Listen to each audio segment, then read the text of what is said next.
तो नमस्कार दोस्तों, कैसे हो आप लोग। उम्मीद करता हूँ सब लोग बढ़िया होंगे। तो बीए फाइनल ईयर वालों के लिए आज इम्पोर्टेंट वीडियो है, जो आपका इतिहास का दूसरा पेपर है, आधुनिक विश्व का इतिहास, जिसमें आपका पेपर आता है।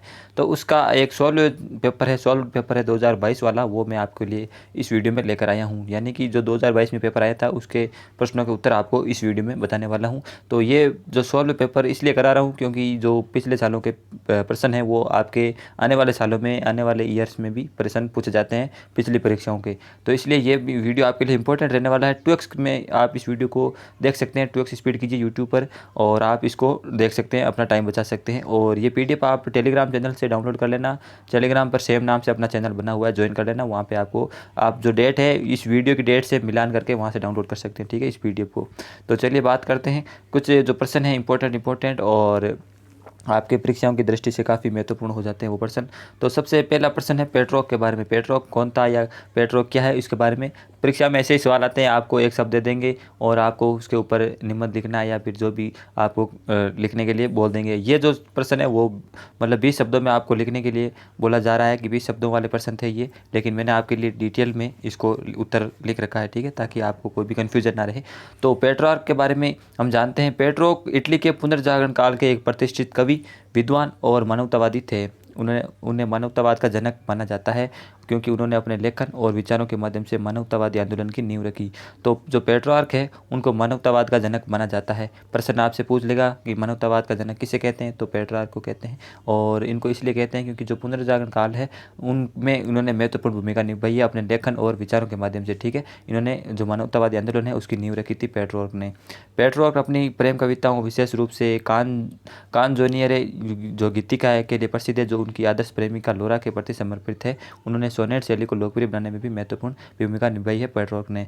पेट्रोक प्राचीन यूनानी और रोमन ग्रंथों के अध्ययन और अनुवाद में अग्रणी थे। उन्होंने मानवतावादी शिक्षा और संस्कृति को बढ़ावा दिया, जो मानवीय क्षमता, व्यक्तिगत स्वतंत्रता और तर्कसंगत सोच पर जोर देती थी। तो ये पेट्रोल की जो शिक्षा और संस्कृति है वो मानवीय क्षमता, व्यक्तिगत स्वतंत्रता और तर्कसंगत सोच के ऊपर जोर देती थी, बल देती थी। और पेट्रोल ने इतिहास, दर्शन, नैतिकता और भाषाशास्त्र सहित विभिन्न विषयों में रुचि रखी थी। उन्होंने कई महत्वपूर्ण ग्रंथों का अनुवाद और संपादन किया और उन्होंने स्वयं कई विद्वत्तापूर्ण जो रचनाएं हैं वो की है, ठीक है। तो पेट्रोल को आप बेसिकली इतना याद रखना, मानवतावाद का जनक माना जाता है। और ये जो पुनर्जागरण काल है उसमें एक महत्वपूर्ण भूमिका निभाने वाले जो इटली के रहने वाले एक नागरिक थे, ठीक है। तो ये पेट्रोल के बारे में सामान्य परिचय हो गया। आप चाहें तो पूरी डिटेल आप पढ़ सकते हैं, पीडीएफ खुद आप डाउनलोड कर लेना, टेलीग्राम पर आपको मिल जाएगी। फिर आपसे पूछा जा रहा है पुनर्जागरण जो शब्द है उसकी परिभाषा आपको बतानी है। पुनर्जागरण किसे कहते हैं?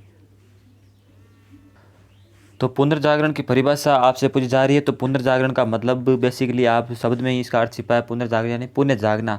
पुण्य जागना किस चीज़ से जागे? नींद से नहीं जागे। पुनर्जागरण मतलब उस समय जो यूरोप थे, यूरोप के अंदर क्या हो रहा था कि पहले जो धर्म है उसका बोलबाला था, चर्च का बोलबाला था, ठीक है। तो चर्च मतलब जो भी जो पोप होता है चर्च के अंदर, जो रहता है पुजारी जिसे आप कीजिए, तो जो पोप है उसके हिसाब से सारा शासन चलता था। वही जो कहता था वही अंतिम रूप से माना जाता था। लेकिन अब पुनर्जागरण काल जब आरंभ हो गया 14वीं शताब्दी से, तो इस 14वीं शताब्दी के आरंभ में क्या हो गया कि लोगों के अंदर चेतना आ गई। लोगों ने सवाल करना चालू कर दिया, मतलब चर्च के खिलाफ जाना चालू कर दिया। तो उस जो काल है, वो जो काल की शुरुआत होती है उसको पुनर्जागरण काल माना जाता है। तो पुनर्जागरण काल की शुरुआत 14वीं से 17वीं शताब्दी के बीच में माना जाता है। और ये यूरोप में सांस्कृतिक, सामाजिक और बौद्धिक परिवर्तनों का काल था, ठीक है। पुनर्जागरण का बेसिक मतलब यही है।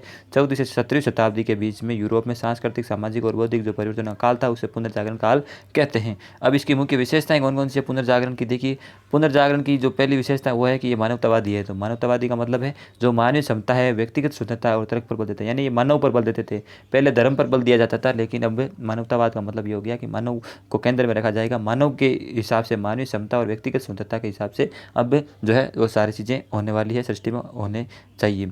फिर शास्त्रीय ज्ञान, प्राचीन यूनानी और रोमन ग्रंथों का अध्ययन और अनुवाद इसके अंतर्गत किया जाने लगा। कला और वास्तुकला के अंतर्गत यथार्थवाद, परिप्रेक्ष्य और मानव शरीर रचना पर ध्यान दिया जाने लगा। साहित्य के अंतर्गत सोनेट, कविता और नाटक का विकास भी पुनर्जागरण काल के अंतर्गत होने लग गया था। विज्ञान के अंतर्गत देखो वैज्ञानिक क्रांति हुई, खगोल विज्ञान में काफ़ी ज़्यादा परिवर्तन आए, भौतिकी और चिकित्सा में काफ़ी ज़्यादा खोजें हुई, वो अब आगे बढ़ेंगे। धर्म के अंतर्गत रोमन कैथोलिक चर्च पर विद्रोह हो गया, प्रोटेस्टेंटवाद का उदय हो गया। तो ये जो पुनर्जागरण काल है उसके अंतर्गत ही ये सारी चीज़ें घटित हुई, उसकी ये मुख्य विशेषताओं के अंतर्गत ये शामिल है। अब पुनर्जागरण काल का प्रभाव क्या? ये पुनर्जागरण वाला प्रश्न आप ध्यान रखना, निम्नात्मक में बहुत बार पूछा जाता है पुनर्जागरण काल के बारे में। तो इसका प्रभाव क्या है कि कला, साहित्य और विज्ञान, दर्शन और धर्म और राजनीति में काफ़ी ज़्यादा क्रांति क्रांतियाँ इसके अंतर्गत देखी गई, क्रांतियाँ हो गई। आधुनिक दुनिया को इसने नया आकार दिया पुनर्जागरण काल ने। और जो धर्म है, जो ईसाई धर्म है, उसको इसने काफ़ी ज़्यादा जो है चर्चा या फिर उसको विरोध का भाव इसके अंतर्गत आ गया था। इसके अंतर्गत महत्वपूर्ण व्यक्ति कौन कौन से थे, देखो पुनर्जागरण काल में किनका इंपॉर्टेंट योगदान था। तो कलाकारों के अंतर्गत देखो Leonardo da Vinci, Michael Angelo और राफेल। लियोनार्डो दा विंची की जो पेंटिंग है, फेमस पेंटिंग मोनालिसा, तो आपसे इनकी पुस्तक क्या इनकी जो पेंटिंग है इनके बारे में पूछा जा सकता है। तो जो लियोनार्डो दा विंची है, इनकी जो फेमस पेंटिंग है वो मोनालिसा के बारे में, ठीक। मोनालिसा इनकी पेंटिंग है और ये कलाकार थे। इसके अलावा माइकल एंजेलो, राफेल। लेखकों के अंदर देखो शेक्सपियर, पेट्रोआर्क, एल गिरियरी, ये महत्वपूर्ण लेखक थे पुनर्जागरण काल के दौरान। मतलब ये अपनी रचनाओं से लोगों को जागरूक करते थे, आप ये मान लीजिए। विद्वानों में इरास्मस, मैकियावेली, मोर, ये लोग विद्वान थे, मतलब दार्शनिक थे, अपनी विचारों से ये लोगों को प्रभावित करते थे। वैज्ञानिकों में कोपरनिकस, गैलीलियो, केपलर, इन्होंने मतलब विज्ञान के अंदर काफ़ी खोजें की, काफ़ी सिद्धांत प्रतिपादित किए जो मतलब धर्म के खिलाफ जाते थे, धर्म को चेतावनी दे रहे थे, धर्म के प्रति जो है मतलब विरोध की भावना या धर्म के जो सिद्धांत है, धर्म की जो मान्यताएं थी उनके मतलब खिलाफ में खड़े हो गए थे ये वैज्ञानिक वगैरह। अब इसका निष्कर्ष में देखो, निष्कर्ष ये है कि पुनर्जागरण मानव इतिहास का एक महत्वपूर्ण काल था जिसने कला, विज्ञान और विचारों में क्रांति लाकर आधुनिक दुनिया को आकार दिया। तो पुनर्जागरण काल का ये काफ़ी ज़्यादा महत्वपूर्ण प्रभाव पड़ा दुनिया के ऊपर। अब अगला प्रश्न आता है जेसुइट संघ के बारे में। तो जेसुइट संघ के बारे में देखियो, जेसुइट संघ रोमन कैथोलिक चर्च का एक धार्मिक संगठन है जिसे 1540 में इग्नाटियस लोयोला और उसके 6 साथियों द्वारा स्थापित किया गया था, ठीक है। 1540 में रोमन कैथोलिक चर्च का एक धार्मिक संगठन के जेसुइट संघ के नाम से इसकी स्थापना की गई थी। फिर इसका उद्देश्य क्या था, इसका उद्देश्य था ईसाई धर्म का प्रचार करना, ठीक है। ईसाई धर्म के बारे में जो है जागृति करना, प्रचार करना और पोप के प्रति निष्ठा बनाए रखना इसका मुख्य उद्देश्य था। वे अनुशासन, शिक्षा, सामाजिक कार्य और मिशनरी के लिए जाने जाते हैं। जेसुइटों ने दुनिया भर में ईसाई धर्म के प्रसार, शिक्षा में क्रांति लाने, वैज्ञानिक खोजों में योगदान करने और कला संस्कृति को समृद्ध करने में महत्वपूर्ण भूमिका निभाई। आज भी जेसुइट जो संघ के काफ़ी जो 16,000 से अधिक सदस्य हैं वो सक्रिय हैं, मतलब आज भी वो एक्टिव है और शिक्षा, स्वास्थ्य, सामाजिक न्याय और मानवाधिकारों में काम करते रहते हैं। कुछ प्रसिद्ध जेसुइटों में इग्नाटियस लोयोला, फ्रांसिस जेवियर, मैट्रिक्स रिकी और पियरे तेलहार्ड डी चार्डिन शामिल है, ठीक है। आप इनका नाम ना याद रखो तो भी चलेगा। बाकी जेसुइट संघ इतना ही आप ध्यान रखना कि जेसुइट संघ ईसाई धर्म का प्रसार करने वाली संस्था है जिसकी स्थापना कितने सालों में हुई, जिसकी स्थापना हुई थी 1540 के आसपास, ठीक है। और ये 2 नाम आप याद रख लेना कि इन्होंने स्थापना की, इग्नाटियस लोयोला और उसके 6 साथी जो थे उन्होंने इसकी स्थापना की थी जेसुइट संघ की, ठीक है। बाकी जानकारी महत्वपूर्ण नहीं है। ये जेसुइट संघ के बारे में अधिकतर जो अति लघुतात्मक प्रश्न है वही पूछा जाता है, निम्नात्मक या फिर लघुतात्मक टाइप के प्रश्न इससे कम ही पूछा जा सकता है। फिर जॉर्ज वाशिंगटन के बारे में पूछा जा सकता है। तो जॉर्ज वाशिंगटन कौन थे, जो अमेरिका के स्वतंत्रता सेनानी थे, उनका मतलब अमेरिका इतिहास में या फिर विश्व इतिहास में उनका क्या योगदान है, उनके बारे में आपको थोड़ी टिप्पणी करनी है। अमेरिकी क्रांति में नेतृत्व किया इन्होंने जॉर्ज वाशिंगटन ने। जॉर्ज वाशिंगटन को अमेरिकी क्रांति का जनक माना जाता है। उन्होंने महाद्वीपीय सेना का नेतृत्व किया और ब्रिटिश सेना को हराकर अमेरिकी स्वतंत्रता जो हासिल करने में महत्वपूर्ण भूमिका निभाई है। विश्व इतिहास में इन्होंने कई ज़्यादा महत्वपूर्ण योगदान दिया जिसमें उनका नेतृत्व और रणनीति ने अन्य देशों को औपनिवेशिक शासन से स्वतंत्रता के लिए प्रेरित किया। लोकतंत्र और स्वतंत्रता के लिए संघर्ष में उन्होंने एक प्रेरणादायक उदाहरण पेश किया और संयुक्त राज्य अमेरिका के ये संस्थापक माने जाते हैं। यानी अमेरिकी क्रांति जो मानी जाती है वो इन्हीं के नेतृत्व में मानी जाती है। जैसे भारत में महात्मा गांधी को माना जाता है वैसे ही अमेरिका में जॉर्ज वाशिंगटन को भी माना जाता है। ये अमेरिकी क्रांति के अग्रदूत आप इसे कह सकते हैं, ठीक है। और इन्होंने महत्वपूर्ण भूमिका निभाई है अमेरिका को स्वतंत्रता दिलाने में, ब्रिटिश को बाहर फेंकने में, ठीक है। पूरी डिटेल आप चाहें तो पढ़ लेना। फिर आगे जो 5वां प्रश्न है मोरक्को संकट के बारे में। 1905 में जो मोरक्को संकट हुआ उसके ऊपर आपको टिप्पणी करनी है। तो देखिए, जो 20वीं शताब्दी के शुरुआती दौर में मोरक्को यूरोपीय शक्तियों के बीच बढ़ते तनाव का केंद्र बन गया था। फ्रांस मोरक्को में अपना प्रभाव बढ़ाने का इच्छुक था जबकि जर्मनी फ्रांस के बढ़ते प्रभाव को रोकना चाहता था। यानी कि जर्मनी और फ्रांस ये दोनों आपस में लड़ रहे थे और इनके बीच में कौन पड़ गया था, मोरक्को इनके बीच में आ गया था। तो संकट की शुरुआत 1905 को जर्मनी के सम्राट विलियम द्वितीय ने टेंजियर की यात्रा की और मोरक्को के सुल्तान अब्दुल अजीज़ का समर्थन करते हुए भाषण दिया। उन्होंने फ्रांस और ब्रिटेन द्वारा मोरक्को में किए गए हस्तक्षेप की निंदा की और मोरक्को की स्वतंत्रता और अखंडता का समर्थन दिया।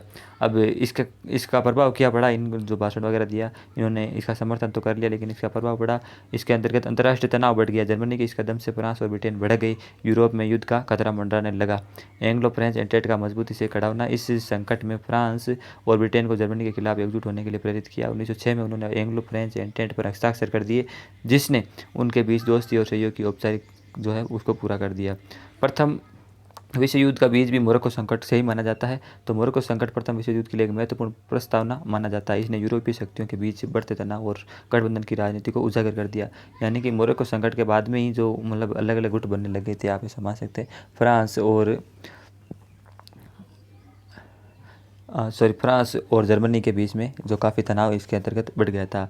तो ये था मोरक्को संकट 1905 वाला। फिर एक आखिरी प्रश्न इस वीडियो का देख लेते हैं, बाकी के जो प्रश्न है वो हम अगले वीडियो में देखेंगे पार्ट 2 के अंतर्गत। फिलहाल फौलादी समझौता क्या है इसके बारे में आपसे पूछा जाता है। तो फौलादी समझौता देखिए मतलब दो अर्थों में इसका अर्थ निकलता है, दो समझौते के अंतर्गत इसका अर्थ आ सकता है। एक तो मोरक्को संकट के बारे में भी आ सकता है। अभी जो हमने पढ़ा मोरक्को संकट, ये संकट जर्मनी, फ्रांस और ब्रिटेन के बीच मोरक्को के नियंत्रण को लेकर हुआ था। इस संकट को हल करने के लिए अल्जेसिरा समझौता पर हस्ताक्षर किए गए थे, जिसे फौलादी समझौता भी कहा जाता है। तो इससे भी फौलादी समझौता कहा जाता है। और दूसरा भारत पाकिस्तान के एक समझौते को भी फौलादी समझौता कहा जाता है। जैसे यह समझौता जिसे इंद्र नेहरू समझौता भी कहा जाता है, भारत और पाकिस्तान के बीच सिंधु नदी के जल वितरण को लेकर किया गया था।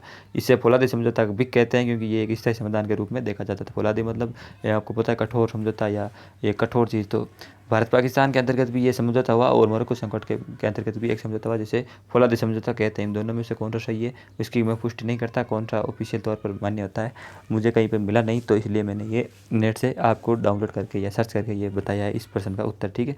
और ये जो कंटेंट है वो गूगल के AI वर्जन जेमिनी से मतलब लिखवाया गया है, काफ़ी हद तक उसकी मदद ली गई है। तो कुछ इसमें हो सकता है कि माइनर मिस्टेक भी हो या कुछ फैक्ट इधर उधर होता है, ठीक है। तो आप टेंशन ना लेना उस चीज़ की, क्योंकि आपकी परीक्षा के अंतर्गत काफ़ी अच्छा मटेरियल है ये। गूगल काफ़ी आजकल अच्छी जो लर्निंग है या अच्छा इसका AI मॉडल हो चुका है। तो आप PDF डाउनलोड कर लेना और पार्ट 2 में हम बाकी के प्रश्न देखेंगे, ठीक है। ओके, जय हिंद, जय भारत।